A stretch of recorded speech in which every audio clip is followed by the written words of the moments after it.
There are some genres that I can only call timeless. The classic first-person shooter, the role-playing game, and of course, the genre that redefined a generation of games, the platformer. In recent years, the platformer has seen a lot of unique twists to leave their mark on the style of game that led these folks to make games to begin with. Following with the trend, Slack Games have overhauled their 2012 Mechanic Escape with updated visuals and have released their fast-paced Death Fest onto Steam. Taking influences from new and old, Mechanic Escape comes together to make something seriously fun with a ton of heart. Kicking off the awesome design choices, the game is colorful as can be.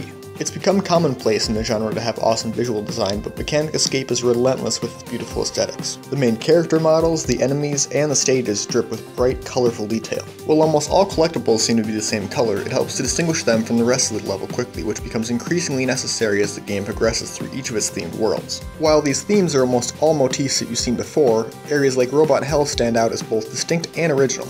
The music will almost never get old, and I find myself humming the main menu theme while performing everyday activities, leading inevitably back to me playing more Mechanic Escape. It's a really fun and upbeat soundtrack with just enough emotion conveyed in the tone to keep you on edge while performing the extremely difficult precision platforming.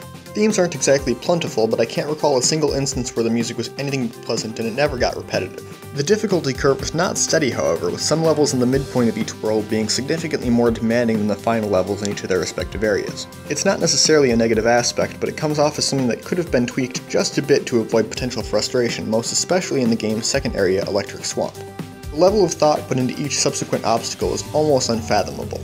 Taking primary inspiration from games like Meat Boy and the most recent Rayman titles, the game expects a good amount of skill from players, but never lets you get lost in its labyrinthian level design. The game only has a surface-level plot to establish reasoning in its own world for the otherwise nonsensical platforming, and while it's incredibly minimal, it's mostly just an excuse to write a fun little plot around the stellar gameplay. Replaying the game will be driven by the love for thought put into level design, and the whimsical style mesh perfectly with complex gameplay maneuvers. Mechanic Escape isn't doing anything to reinvent the genre, but that's not the game's goal. It sets out to play off the ideas that inspired its creation and polishing them until it can be the best it can. While sporting the occasional unreal expectation for the sake of difficulty, it never goes out of its way to punish you, and almost impossibly delivers one of the best deals in the genre.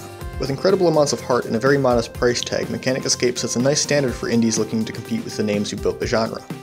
Delivering insanely satisfying platforming challenges crafted with a lot of love and care, Mechanic Escape gets my highest possible score of 10 out of 10.